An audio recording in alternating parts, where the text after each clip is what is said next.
오늘 8월 15일입니다. 76주년 8.15 해광복절입니다. 1945년 8월 15일은 우리 민족에게 해방과 자유와 영광스러운 날이었습니다. 우리 가운데서도 많은 분들이 그날을 기억하시는 분들, 감격을 가지신 분들이 계실 겁니다. 대한민국 국민이라면 평생, 그리고 후손에 이르기까지 잊지 못할 감격스러움으로 남겨주어야 될 날이기도 합니다. 오늘 본문의 말씀은, 이사야 60장의 이 말씀은 바로 해방과 광복, 또 자유, 그리고 영광에 관한 말씀, 예언의 말씀입니다. 그런데 이 말씀에는 삼중적인 의미가 담겨져 있습니다. 그 첫째는 이사야 선지자가 살고 있는 그 시대의 유다 백성들을 향하여서 장차 바벨론의 포로가 되어 흑암 가운데 살게 될 그 유다 백성이 마침내 그 억눌림에서, 속박에서 해방되어 자유와 영광을 얻게 될 것이다 라는 가까운 미래의 예언에 관한 말씀입니다. 두 번째, 이 말씀의 의미는 장차 메시아가 오셔서 그 메시아로 말미암아 이 땅에 이루어지게 될 현재적 하나님 나라에 관한 예언의 말씀입니다. 59장 20절의 처음에 보면 여호와의 말씀이니라 구속자가 시온에 임하며, 구속자가 시온에 임한다. 장차 구원자가 시온, 하나님의 나라에 임한다 그랬습니다. 이것은 메시아로 말미암아 이루어질 현재적 하나님의 나라에 관한 그 말씀이 이제 60장에 와서 예언되고 있습니다. 그리고 마지막 세 번째 의미는 세상 종말에 실현되어질 영원한 천국에 대한 예언의 말씀입니다. 19절과 20절의 말씀에 보시면 다시는 낮에 해가 내 빛이 되지 아니하며 달도 내게 빛을 비추지 않을 것이요 오직 여호와가 내게 영원한 빛이 되며, 20절 끝에 보시면 여호와가 내 영원한 빛이 되고 내 슬픔의 날이 끝날 것임이라 라고 오늘 예언의 말씀을 주고 있습니다. 이 말씀은 바로 종말에 있게 될 그 천국을 보여주는 그런 말씀입니다. 해와 달이 없을 것이고 하나님께서 빛이 되어서 영원히 비칠 것이다. 그리고 더 이상 슬픔의 날이 없을 것이다 라는 말씀이 오늘 이사야서 60장 19절과 20절의 말씀인데, 이 말씀은 요한계시록 22장으로 넘어가면 천국의 모습에 대해 말씀과 일치합니다. 22장 5절에 다시 밤이 없겠고 등불과 햇빛이 쓸데없으니 이는 주 하나님이 그들에게 빛이심이라. 하나님이 비친다. 천국에서는 해와 달이 필요 없고, 왜 필요 없느냐? 하나님이 해가 되시기에.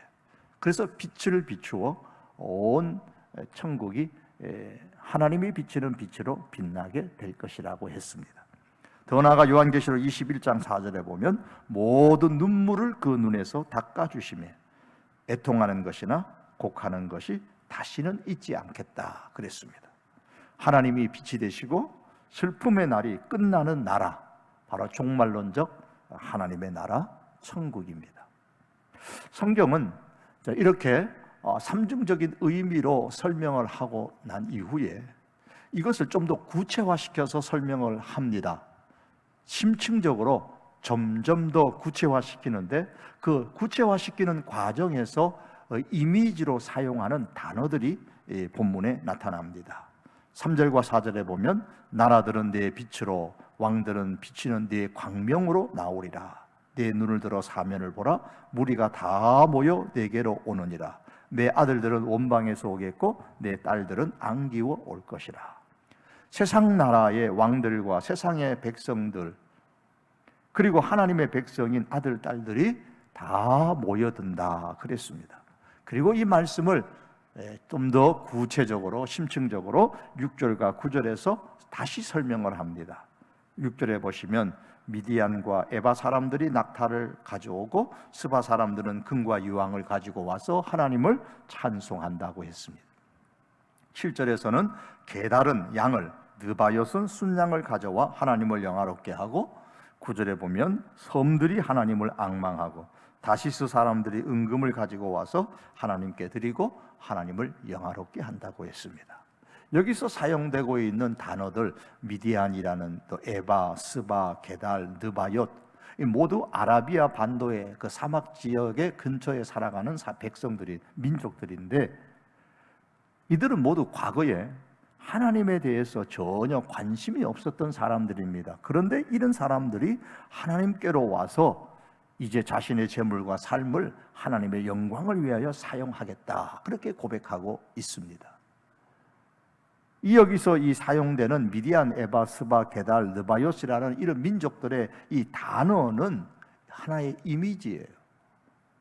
그러므로 아라비아 반도의 이 여러 민족들만 그런 것이 아니고, 이런 이미지를 사용해서 하나님을 알지 못하는 세상의 사람들, 즉 이방의 사람들까지 다 자신들의 삶에서 매우 소중하게 여기는 것들을 가지고 하나님께로 와서 하나님께 예물을 드리고 찬송하고 하나님을 섬기게 될 것이다 라는 그림을, 이런 단어의 이미지를 가지고 설명해 주는 겁니다.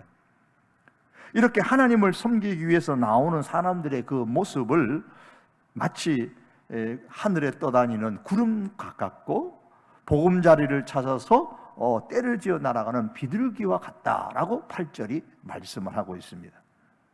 제가 가끔 건강을 위해서 남산에 이제 올라가곤 하는데요, 남산에서 이렇게 서울 이제 시내 광경을 이렇게 보기도 하고 하늘을 쳐다보기도 합니다. 어느 하루는 그 하늘을 보니까 구름이 떠가는데 보통 빨리 지나가는 게 아니에요. 아주 굉장히 빨리 이 구름이 흘러가더라고요. 하늘을 떠다니는 이 구름은 교통체증이 없어요. 막히는 게 없습니다. 이처럼 하나님께로 사람들이 몰려오는데 하늘을 떠다니는 이 구름처럼 막히는 것 없이 주저함이 없이 하나님께 달려온다, 이 구름이라는 이미지를 통해서 표현을 합니다. 또한 비둘기가 자기 보금자리로 날아가는 데 있어서 조금 더 주저하지 않고 망설이지 않고 날아가는 것처럼 세상의 나라들과 왕들과 백성들이 주저하지 않고 하나님께로 몰려와서 하나님께 경배드리는 그림을 오늘 성경이 보여줍니다. 더 나아가서 9절에 보면 섬이라는 단어를 가지고 이미지화시키고 있습니다. 여러분, 섬 그러면 가장 먼저 떠오르는 게 뭐예요? 육지에서 멀리 떨어져 있다. 멀리 떨어져 있는 게 섬의 이미지예요.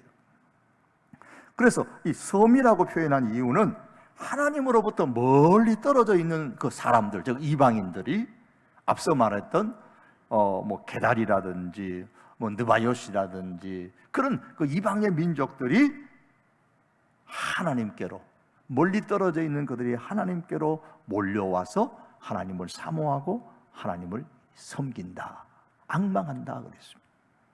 또한 또 하나의 이미지로 다시스의 배를 사용하고 있죠.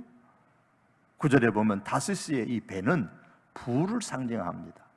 그 당시에 다시스라 그러면 당대의 가장 큰 해상 무역을 하는 도시였습니다. 따라서 이 다시스의 배는 배가 컸고, 그 배에는 그 해상의 무역이 활발했기 때문에 그 물건들이, 무역품들이, 은과 금을 비롯한 그 무역품들이 가득가득 실려 있어서 그것을 가지고 나라로 다니면서 팔고, 그를 통해서 이제 삶을 부유하게 살았던 그런 다시스였습니다. 그러므로 이 다시스의 배라고 하면 전에는 세상에서 돈을 버는데 그 세상 맛에 취해서 그렇게 살아갔었는데, 이제는 하나님의 백성이 되어서 하나님께로 몰려와 하나님께 제물을 바치고 하나님을 섬기는 그 모습을 이제 다시스의 배라는 이미지로 설명을 하고 있습니다. 이렇게 오늘 본문 3절에서 9절에 기록된 것처럼 세상 나라와 그의 왕들과 그의 백성들, 즉 모든 사람들이 제각기 자기가 가장 소중하다고 생각되는 재물을 가져와 하나님을 6절의 말씀처럼 찬양하고 7절처럼 하나님의 제단에 올라가서 하나님께 예물을 드리고 경배하는 이런 현상들은 가까운 미래에는 유다 백성들의 그 바벨론으로부터의 해방, 광복을 상징하는 의미로 설명하고 있고, 더 나아가서는 모두 예수 그리스도로 말미암아 이 세상에서 이루어지게 될 현재적 하나님의 나라의 모습으로 설명하고 있습니다. 그리고 궁극적으로는 세상 마지막 날에 이루어질 영원한 하나님의 나라의 모습을 지금 표현하고 있습니다. 여러분, 이런 세상은 하나님께서 우리 성도들을 위하여 계획하시고 준비하시고 진행하시는 세상입니다. 오늘 7절 끝에 보면 내가, 즉 하나님께서 하나님의 영광의 집을 영화롭게 하리라 그랬습니다. 그리고 9절 끝에도 보면 내가 너를 영화롭게 하였습니다. 하나님께서 이방인들도, 하나님께서 하나님의 백성들도 다 영화롭게 하여서 정말 하나님이 영광을 받으시는 그런 세상을 하나님께서 준비하시고 만드신다라고 말씀합니다. 해방과 자유로 이런 나라에 이제 들어가게 될 사람들은 어떨까요? 5절의 말씀에 보면 그 얼굴에 기쁨이 떠나지 않아요. 늘 그 얼굴에 기쁨이 가득합니다. 그 마음은 감격과 흥분이 되고 감동이 되어져서 즐거움으로 가득 차게 될 것이라고 했습니다. 이것이 오늘 우리 성도들의 미래의 모습이고 그리스도 안에 있을 때 주어지는 기쁨입니다. 그런데 이와 같은 이 삼중적인 의미를 지닌 말씀을 묵상하고 읽어보면서 가장 먼저 떠오르는 궁금증이 하나 있었는데 이것이에요. 왜 하나님께서는 이사야 선지자를 통해서 이 말씀을 유다 백성들에게 하셨을까입니다. 왜 하셨을까? 이 말씀을 하셨을 때 당시의 유다 백성들의 환경은 추상적인 단어로 표현해서 2절에 보면 보라 어둠이 땅을 덮을 것이며 깜깜함이 만민을 가리려니와.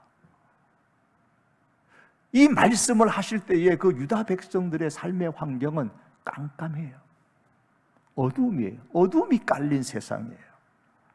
그런 어둠이 깔린 세상 속에 살아가고 있는 유다 백성들을 향하여 왜 하나님께서 이 말씀을 주셨을까? 꿈을 가지고 살라는 겁니다. 현실이 어둡고 현실은 깜깜하지만 꿈을 가지고 살라는 거예요. 4절에 보시면은 내 눈을 들어 사방을 보라 그랬어요. 그 보아야 될 그 사방이 뭐냐면 사람들이 모여드는 거예요. 이방의 사람들도 하나님의 백성들도 막 모여드는 그 세상이에요. 그 세상의 사방을 보라는 말씀입니다. 마치 예언된, 하나님께서 이사야를 통해서 지금 예언하고 있는 이 예언한 나라가 바로 그 눈앞에 펼쳐져 있는 것처럼 눈을 들어서 사방을 보라는 말씀입니다. 왜 보라고 하셨을까요?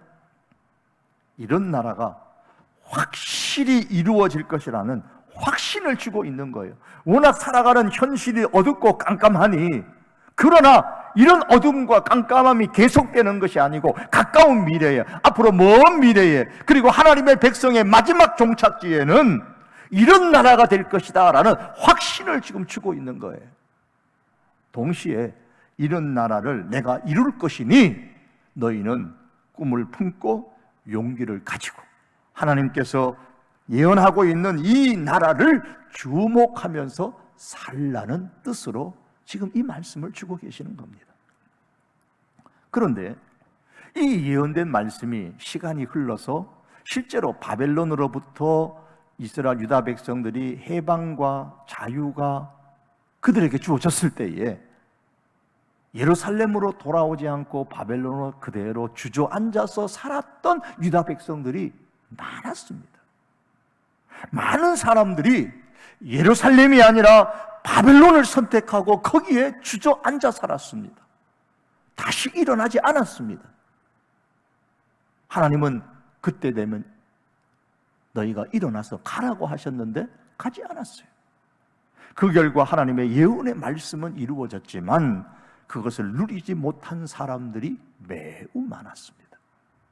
이를 볼 때에 꿈을 갖는 것과 행동하는 것은 별개의 문제임을 알 수 있습니다.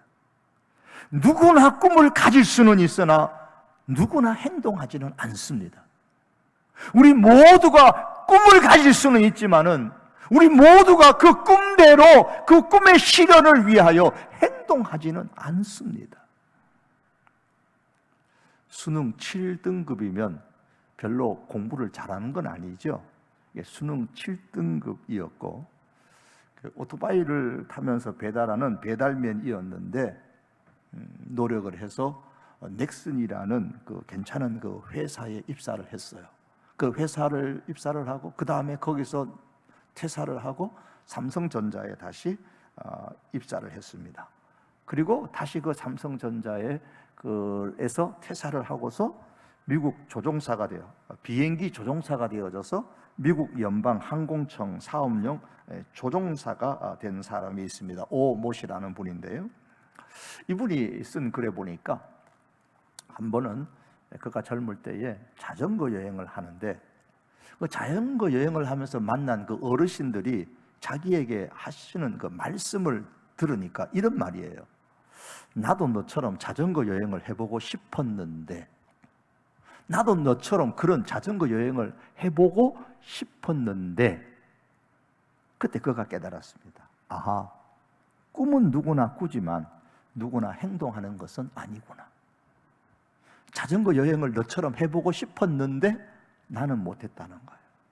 꿈은 있었는데 못했다는 거예요. 그래서 꿈은 누구나 꾸지만 누구나 행동하는 것은 아니구나라는 사실을 깨달았습니다.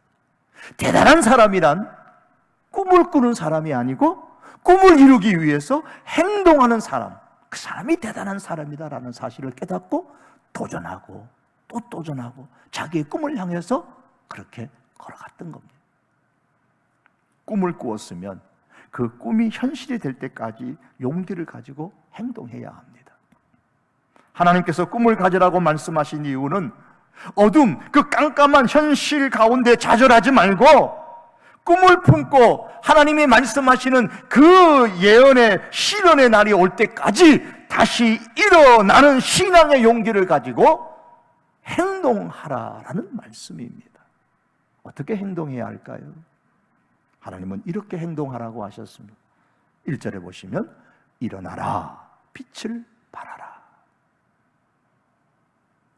일어나 빛을 발하는 인생이 되라고 했는데, 일어나 빛을 발하는 인생이 되고자 하는 사람은 신앙의 용기를 가지고 일어나 자기의 행동을 먼저 바꿔야 됩니다. 행동을 해야 돼요. 데런 하디라는 사람이 쓴 인생도 복리가 됩니다 라는 그 책에 보면 그가 이런 이야기를 합니다. 연구에 따르면 좋은 습관 하나가 무의식적으로 실천되려고 하려면, 즉 나도 모르게 내 몸의 행동이 나타나는 습관적인 것처럼 무의식적으로 어떤 행동이 꾸준히 이렇게 내 행동으로 나타나려고 하면 긍정적인 강화가 300번 반복되어야 한다 그랬습니다. 즉 거의 1년 동안 매일 한 번은 자기가 실현하고자 하는 그 꿈을 향하여 이루어야 될 그 행동을 의도적으로 실천해야 된다는 거예요. 좋은 행동 습관을 계속 유지하기를 정말로 원하면 적어도 하루에 한 번은 그 행동을 의식적으로 주의를 기울여서 반복을 해야만 합니다. 그러면 성공할 가능성이 훨씬 커진다라고 이야기를 했습니다. 성도 여러분, 신앙의 용기를 가지고 일어나 빛을 발하는 그런 행동을 적어도 매일매일 하루에 한 번은 우리가 의식적으로, 적극적으로, 의도적으로 주의를 기울여서 행동을 해야 일어나 빛을 발하는 그 행동을 우리가 나의 행동으로 만들어 살아갈 수가 있습니다. 그렇게 살 때에 우리의 신앙도 복리로 증가하게 됩니다. 그렇다면 이 신앙의 용기를 가지고 일어나 빛을 발하는 행동을 하려면 어떻게 해야 될까요? 두 가지를 말씀드리려고 합니다. 하나는 무엇보다도 먼저 인간이 나는 일어나 빛을 발할 만한 감이 못 된다, 즉 자격을 갖춘 사람이 못 된다라는 사실을 기억해야 됩니다. 우주선을 발사할 때에 첫 몇 분간 소모되는 그 연료량이 그 나머지 전체 그 사용되는 연료량보다도 많다고 합니다. 왜냐하면 이 지구의 중력으로부터 벗어나야 하기 때문에 그만큼 에너지가 많이 소비된답니다. 이 중력을 벗어나기만 하면 이 우주선은 그 궤도를 따라서 이렇게 가기만 하면 된답니다. 그래서 우주선이 날아가는 데 있어서 가장 중요한 부분이 첫 출발하는 이륙, 그래서 이 중력 대기권을 벗어나는 거랍니다. 인간인 나는 일어나 빛을 발할 자격이 전혀 갖추지 못한 사람이라는 사실을 깨닫고 인정하는 이것은 마치 그 우주선이 중력으로부터 벗어나는 것과 같이 가장 중요한 겁니다. 이걸 인정하지 아니하면 결코 신앙의 용기를 가지고 믿음의 행동을 할 수가 없습니다. 왜 그럴까요? 우리 별을 영어로 말하면 뭐라고 합니까? 스타라고 하잖아요. 그런데 천체를 연구하는 그 사람들의 말을 빌리면 별과 스타는 같은 의미가 아닙니다. 우리는 통상적으로 별은 스타다 그렇게 쓰지만 그들의 전문적으로는 별과 스타는 다르다는 거예요. 이 스타라는 말의 본래 의미는 스스로 빛을 내는 항성을 의미합니다. 태양은 별이 아니에요. 하지만 스스로 빛을 내는 항성이기 때문에 스타라고 합니다. 별 중에는 스타도 있고 스타처럼 보이는 행성도 있습니다. 예컨대 금성이나 화성은 햇빛을 반사시켜 빛나는 행성입니다. 자기 스스로가 빛을 발하는 것이 아니라는 거예요. 달도 역시 우리가 아는 바처럼 햇빛을 반사시켜 빛이 나는 것처럼 보이죠. 스스로 빛을 내는 발광체가 아니라는 거예요. 우리 사람도 마찬가지예요. 사람은 스타가 아닙니다. 스스로 빛을 발할 수 있는 발광체가 아닙니다. 0.1W의 그 빛도 우리에게는 없습니다. 이사야 59장 9절에 보시면 어둠뿐이요 깜깜한 가운데 행하는 우리들이라 그랬습니다. 우리라는 존재 자체가 어둠이요 깜깜한 데서 행하는 자, 하나의 빛도 없어요. 전혀 빛이 없습니다. 이것을 에베소 말씀에서는 허물과 죄로 죽은 우리라 그랬어요. 허물과 죄로 앞으로 죽을 혹은 허물과 죄로 상처를 입을, 그게 아니고 허물과 죄로 죽은 우리라 그랬습니다. 이게 인간의 본질이죠. 반면에 하나님은 스타이십니다. 하나님은 스스로 빛을 발하시는 발광체와 같으신 분입니다. 이사야 60장 19절의 하반절에 보니까 오직 여호와가 너에게 영원한 빛이 되며, 여호와가 내 영원한 빛이 된다고 말씀했습니다.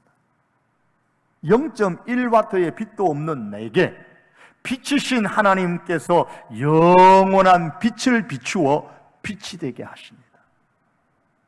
내게 빛을 비춘다라는 의미로 오늘 1절 하반절 말씀에서는 여호와의 영광이 우리에게 임하였다고 했고, 2절 하반절에서도 오직 여호와께서 내 위에 임하실 것이며 그의 영광이 내 위에 나타난다 그랬습니다. 2절 앞에서는 어두움과 깜깜함이라 그랬는데 하나님의 영광이 임함으로 우리가 빛을 비추는 존재가 됐다는 거예요. 그리고 고린도후서 4장 6절 말씀에도 보면 어두움 가운데 빛이 빛이라 말씀하셨던 그 하나님께서 빛을 우리 마음에 비추셨느니라 그랬습니다. 태초에 창세기 1장의 말씀처럼 흑암이 가득한 그 태초에 어둠으로 가득한 세상을 향하여 하나님께서 빛이 있으라고 말씀하시니 빛이 있었습니다. 이처럼 죄로 인해서 어두움만 가득 차 있는 우리 마음에 하나님께서 빛이 있으라라고 하셨습니다. 그래서 우리는 빛을 낼 수 있게 됐습니다. 그래서 우리는 신앙의 용기를 가지고 일어나 빛을 발할 수 있게 된 것입니다. 그러므로 성도 여러분, 신앙의 용기를 가지고 우리가 일어나 빛을 발할 때에 어떤 빛을 비추더라도 성도인 우리는 본래 내게는 스스로 0.1W의 자체 발광할 빛조차도 없는 존재다라는 사실을 깨달아야 돼요. 이걸 깨달아야 우리가 하나님 앞에 겸손할 수가 있습니다. 하나님, 내 하나님 없으면 나는 결코 빛을 발할 수 없는 존재입니다 라는 고백을 우리가 하나님 앞에 할 수 있어야 됩니다. 또한 내게는 스스로 자체적으로 0.1W의 빛도 비칠 수 없는 존재이기에 내가 하나님을 떠나서는 순간부터 내게는 빛이 소멸된다라는 사실을 우리가 잊지 말고 늘 하나님을 가까이 하셔야 됩니다. 하나님을 가까이 하여 하나님이 비추시는 그 빛을 받아 빛을 비추어야 합니다. 그러므로 우리가 일어나 빛을 발하는 사람이 되기 위해서는 무엇보다도 내 자체 안에는 어떤 빛을 발할 수 있는 그런 자격도, 그런 소질도, 그런 존재도 아니라는 사실을 우리가 항상 기억하고 하나님을 가까이 해야만 합니다.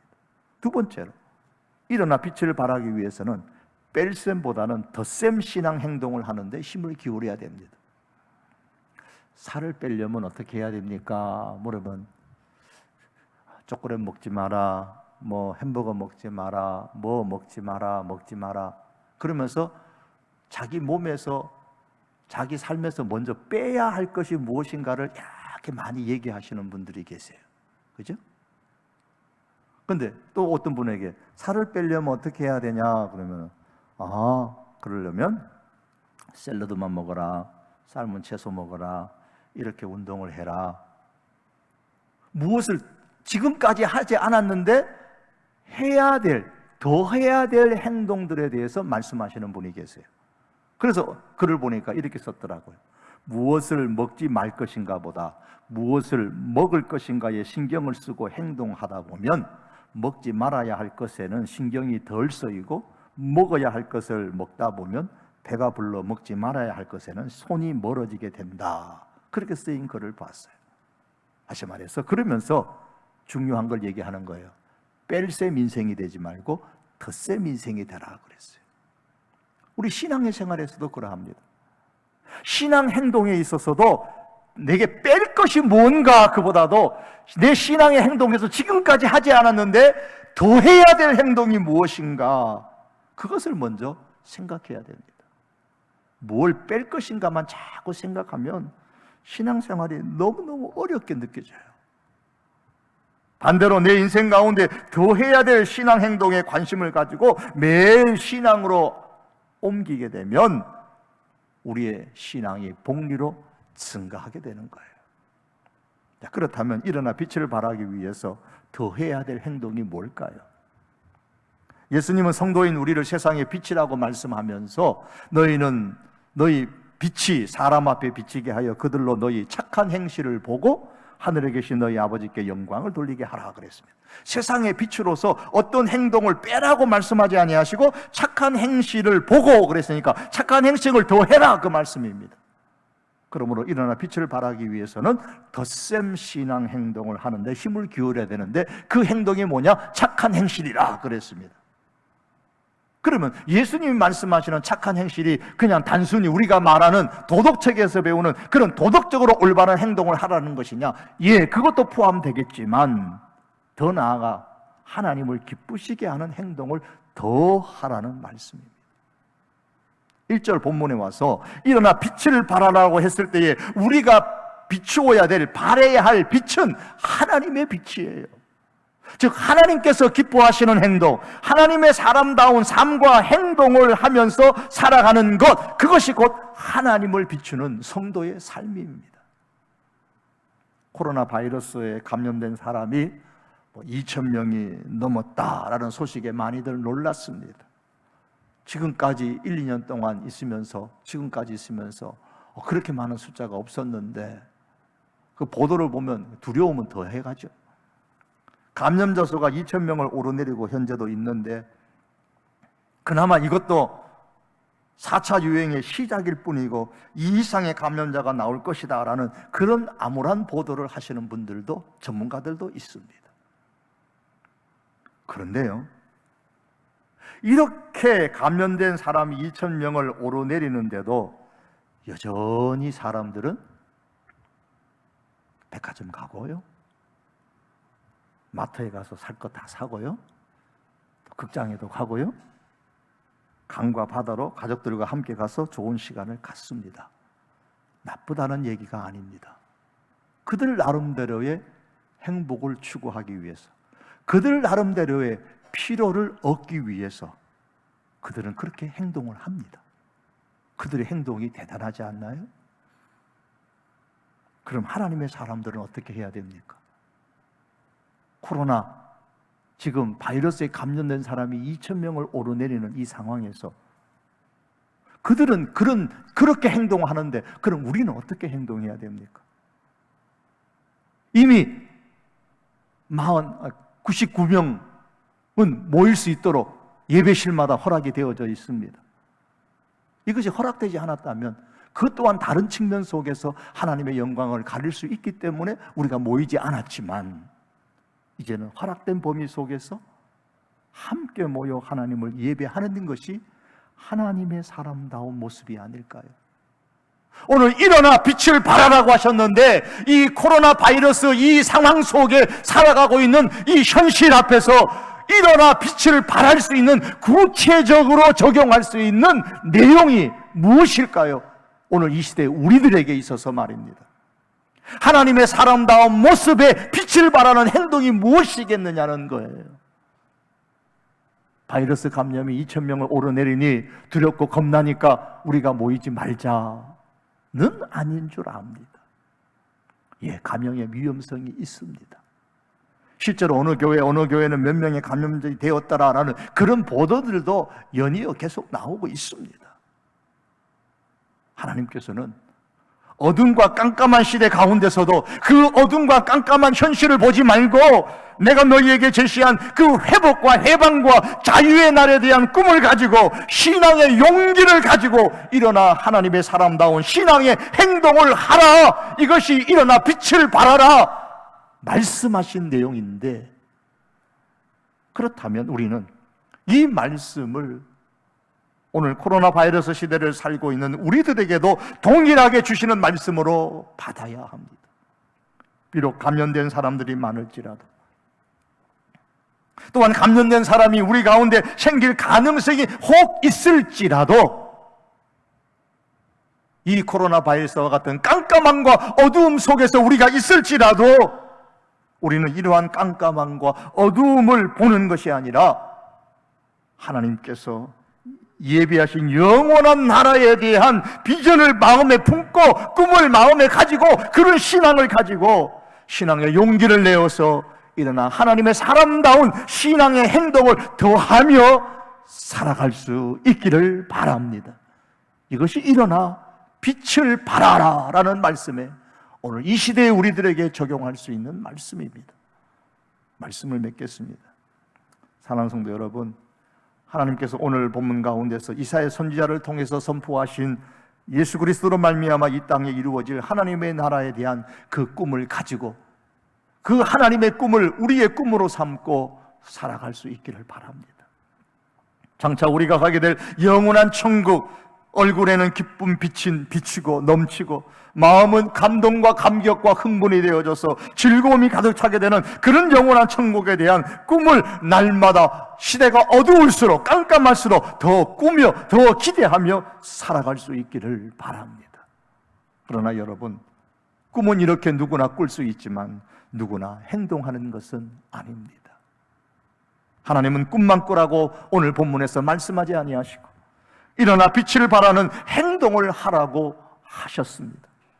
그러므로 내게는 비록 스스로 0.1와트의 자체에 발광할 수 있는 빛조차도 없는 존재다라는 사실을 먼저 인정하고 우리가 빛 대신 하나님과 이 어두운 시대일수록 더 가까이 하는 삶을 살아갈 수 있기를 바랍니다. 더 나아가서 아무리 우리의 현실이 어둠과 깜깜함이 있어 그로 인하여 두려울지라도 하나님의 꿈을 마음에 간직하고 이 꿈이 우리의 현실이 되는 그날까지 다시 일어나고 우리 현재의 이 상황 환경에서 다시 일어나고 또 일어나는 이 신앙의 용기를 가지고서 하나님의 사람다운 그 믿음의 행동을 더하여 살아갈 수 있는 우리 하나님의 백성들이 될 수 있기를 주님의 이름으로 축복합니다. 기도하시겠습니다. 살아계신 하나님 아버지,